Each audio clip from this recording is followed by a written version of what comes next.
Hi, hope you had a great day. You're watching JG Entertainment, and for this video, I'm going to be talking to you about the Amazing Spider-Man. This is going to be my Amazing Spider-Man review on the way to Spider-Man No Way Home. This is probably going to be the only review from the Spider-Man movies that I'm going to do, but I'm really doing this because I just saw it and I was really excited to talk about it. So I was like, oh my god, this movie is actually so much better than I remembered, and I was like, I really want to talk about it. So that's why I'm doing this review. And yeah, I'm gonna go see Spider-Man No Way Home tomorrow, so I'm super excited. So yeah, that's why I watched this movie, getting prepared and everything. I'm gonna watch Amazing Spider-Man 2 probably tomorrow before I go see No Way Home. So around that time, I'll probably review that movie as well. But I want to review this movie right now. So yeah, let's start with the review. And like I said, it's gonna contain spoilers because this movie's been out for a long time. But just in case you haven't seen the movie yet, spoiler warning. But you should definitely see it in preparation for No Way Home. And I'm sorry for the big loud truck that just passed. I'm very sorry. But yeah, let's start with the spoiler review. So, like I said, this movie is so much better than I remember. Like, I remember when it first came out, I thought it was an okay movie. Probably because I was way younger when it first came out. I was really, really young when it first came out. And I thought, oh, it's kind of like a little boring. No, I really like it now. It's really, really good. Like, wow. So yeah, let's get started with the things that I really enjoyed from this movie. And the number one thing that I really enjoyed from this movie is Andrew Garfield as Spider-Man. He's actually my favorite Spider-Man. By far, I think he's very easily my favorite Spider-Man. I think he's the most realistic Spider-Man. I think he has like the charisma, he has the jokes, he has the quips as Spider-Man, while at the same time he has like the seriousness of Spider-Man, the real life Spider-Man, you know what I mean? Aspect. And you know, he's really smart, he's still really nerdy, but at the same time he's not like over nerdy, he's not an over loser, kind of like Tobey Maguire was like a super over loser for no reason. I thought this felt a lot more like an actual real world, which is the strength of the movie. I thought Tobey Maguire's Spider-Man movies didn't feel as much as the real world, and some of the Spider-Man movies, they kind of feel like the real world, but they're a little bit more like bigger because you have the Avengers, you have Nick Fury, you have Tony Stark. They kind of feel like bigger. It's like, okay, that makes more sense in a world where there's so much superheroes. It makes a lot of sense. But in this one, where it's just Spider-Man and it's like really grounded, so that felt really, really good. I thought it was a really good take on the character, and I really enjoyed that part. So I thought that was great, and it reflects a lot on the Spider-Man of Andrew Garfield and his Peter Parker as well. That reflects very well on it. And part of that is also because he's just the best actor, in my opinion, to play Spider-Man and Peter Parker. I think he's a better actor than Tobey Maguire. I think he's a better actor than Tom Holland. And he showed that very, very clearly in his most recent movie, Takes a Boom, where he was amazing. So yeah, I definitely think that reflects that, and Andrew Garfield is a big key to that. The main reason why is, like, I think he felt, like I said, very realistic. Whenever he starts asking Gwen out, I think that felt like, oh, that's something that would actually happen. He was a really kind person to his uncle and his Aunt May, which is very different from Tobey Maguire, which was really mean and rude to his uncle and Aunt May at the start of the movie and Spider-Man 1 and everything. So it's like these type of things that I just make him better to me and really elevate him for him to be my favorite Spider-Man. And yeah, that's my number one thing that I would like. Also, his suit, I did not remember it looking that good. Like, wow, it looked really awesome in the movie. The way they used it, the way they visualized, and the shots that they made, like whenever they kind of transition the shot from his goggle, kind of like what they did with Dr. Octavius in Spider-Man 2, was really awesome, and his suit just looks incredible. So I just gotta say, big props to the suit. It looks incredible. I know it looks even better in Amazing Spider-Man 2, but still, this suit is really incredible. And like I said, the web singing scenes, they're a piece of art. Like, wow, they're a piece of art. They're the best web singing scenes that we have so far of any Spider-Man movie. Like I said, I haven't seen Spider-Man No Home yet, so I can't count that. I really hope that these web singing scenes do come back for Spider-Man No Way Home, because that would be incredible. Because, wow, I was very impressed with these web singing scenes, from just first-person web singing scenes where you see him, like, his hands and everything, to the third-person web singing scenes where you see him go through, like, really tight places and he has to, like, move and everything. It's really incredible. So, yeah, best part about the movie, Andrew Garfield as Spider-Man.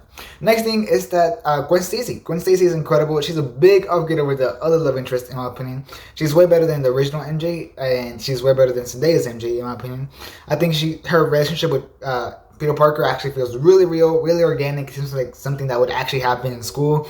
And also, I think she has the best chemistry with Andrew Garfield. I thought they had great chemistry. I was like, wow. That's probably the best part of the movie, like just the chemistry they have together. I think that was really nice. It definitely felt a lot like a love movie, and I thought that was incredible. I was like, oh, this is really cute. And I'm usually not one of those people that likes romantic movies, but I was like, whenever they had the scenes together, I was like, oh, this is really nice. I just gotta admit it. That's really nice. So yeah, that's big props to that. So yeah, Emma Stone as Gwen Stacy did amazing in this role, and then she even did better in the next movie. So yeah, big props to them. I think that was amazing. And then moving on, we have the lizard, and the lizard was actually a lot better than I remember. Like I remember the lizard just being like an ugly monster, but no, he actually had a lot of layers to him. Like in the comics, he obviously has layers. And he had a lot of layers to him portrayed in this movie, and I was like, oh, this is actually makes more sense. The movie kind of lost those layers as the movie went along, which I wish it would have not. I wish it would have kept those really big layers, and I wish it could have kept developing the character a little bit more. But still, like it really, I did really feel like the lizard or Dr. Connors was a real person. I did really feel like he was gonna go insane because of this and everything. And I thought they did a great job doing it. I just wish I would have had a little bit more development as whenever he was a lizard. Then he could have that could have definitely helped him. But still, I thought it was incredible. I was like, wow, this is great. So yeah, really great job. And I'm really sad because I've heard that the lizard kind of gets put in the back seat in No Way Home, and I'm so sad because I feel like he could get so much character development, especially where the movie leaves him, where he's in jail after like he probably feels terribly guilty and everything. So I wish we would have had a better look at that in No Way Home. So I'm wishing for that, but I've heard that he's just put in the back seat, so we'll see. Next thing is I really like the cops versus Spider-Man idea. I know it's not the first time we're having this, and I know it's not gonna be the last time because in No Way Home, obviously they're gonna be hunting him down. But I thought it felt like really nice, kind of felt like a Romeo and Juliet type of thing, where like Gwen Stacy and Spider-Man can be together because the dad doesn't like Spider-Man, that type of thing. And I thought it was worked really well in the movie. I was like, wow, this is very well done. So yeah, I was very happy to see that. I was like, oh, let's go. This is incredible. And I thought the scene whenever they take off the mask and he beats all the cops up really fast, like without hurting them a lot, and then once he sees dad finds out that that's Peter, that scene was really nice. I was like, wow, what a scene. So yeah, I thought those scenes worked very well, and I thought that whole story worked very well. So that's another key concept that I really like from the movie. The next thing is just the director, Mark Webb. I think they did an amazing job directing this movie. I thought it was really strong the way he directed it. Like the visualization of a lot of shots, the lighting, the color grading, everything like that. I know it's like not the most appealing colors and everything. It's like more of a dark tone, more grounded tone, like I said. But I really dig that. I know a lot of people don't dig that as much, especially since it's Spider-Man. He's more of a happy character. But I really like this directing. His like kind of like eye palette for shots and everything. I thought that was awesome. And like it's a little bit more dark tone throughout the whole movie. Like it's a little bit set in the dark at night, and like and like underground where there's water, where there's not a lot of light and everything. And I actually really enjoy those scenes. So yeah, I thought that worked really well. I really liked the directing and those web singing shots. Like I said, it was really incredible. And then the action sequences were really good. Like wow, they were really awesome. Spider-Man really moved like a spider. Like whenever he like web slinged lizard all around and moved around him like a little spider, I thought that was really awesome. So yeah, that worked really well, and I was like, perfect. So yeah, I thought that was awesome. I do have obviously some cons because every movie has its cons, and the number one con is that like the plot did feel a little bit, and like I think the parents' story, like the dad's story, didn't work out that well for Peter. Like I was like, this story kind of gets lost, and then it gets even worse in this Amazing Spider-Man 2, which is why I'm also counting this as a really big con. Maybe if Amazing Spider-Man 2 did something really good with it, I'll be like, oh, but it gets worse. You know what I mean? So it's like, but that's my biggest con, especially since the movie opens on that. It's like it has to have a really strong introduction, and it sadly doesn't. So it's like, oh, okay, it's okay. And also the ending kind of feels like it drags a little bit after the death.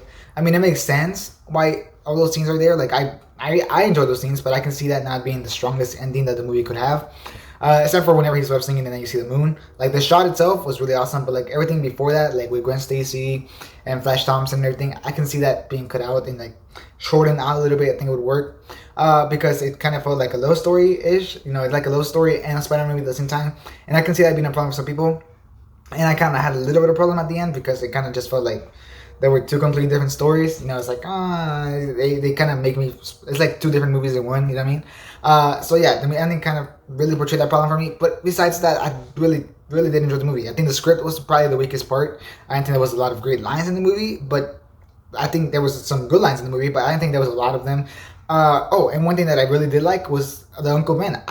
The Uncle Ben is great. I think he's my favorite Uncle Ben. I think he's better than the original movies. I thought he was great. He really cared about Peter. Like, I really enjoyed his relationship with Peter and everything. So, yeah, I thought this movie did a great job. I thought it felt very modern. I think it even feels more modern than the Tom Holland Spider-Man movies, if I'm being honest. I thought it felt very modern with the high school and, like, the crushes and this and that with relationships and everything. And, yeah, I just really dig this modern take on Spider-Man, this more grounded take on Spider-Man, this directing, this, like, kind of like visually portrayed Spider-Man, more darker, grounded Spider-Man. Like I said, just I think everything about the way that this iteration worked, I really enjoyed. I think is very personal to my own taste, and I think I can see why other people don't like it as much because it might not be what they want to see from Spider-Man. But personally, it just worked perfectly for me. So yeah, I really enjoyed it. And yeah, I'm really glad I saw this movie before seeing No Way Home because it changed my perspective a lot in this movie. And it just makes me even more excited to see my favorite Spider-Man on screen again in No Way Home. That being Andrew Garfield, obviously. So yeah, I'm super hyped for No Way Home. Tell me your own thoughts down below in the comments about the Amazing Spider-Man. Have you watched recently? Did it change your opinions at all? And are you excited to see him in No Way Home? Like, I'm definitely very excited. So please, I'm just so excited about seeing No Way Home. I can't wait for tomorrow already. Like, we're so close. And also make sure to leave a like. It would be really helpful. So please do a like. And lastly, subscribe for a lot more content, especially when No Way Home coming up. There's gonna be a lot of content about Spider-Man No Way Home. So definitely subscribe for all of that. And yeah, thanks for watching. Hope you have a great rest of your day. And this is JJ Entertainment out.